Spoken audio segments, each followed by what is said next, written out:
In the hustle and bustle of city life, finding space to grow your own food can be a challenge. But if you can find just 1 square foot, you'll be amazed by what you can do. Get a grow bag, put in some soil, and plant pole beans.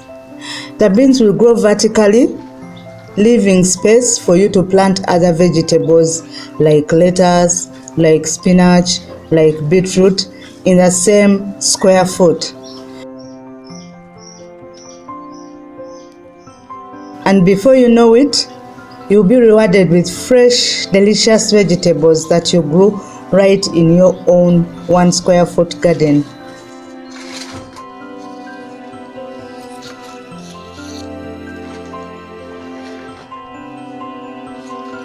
So whether you have a spacious backyard or a tiny balcony, remember that gardening knows no bounds.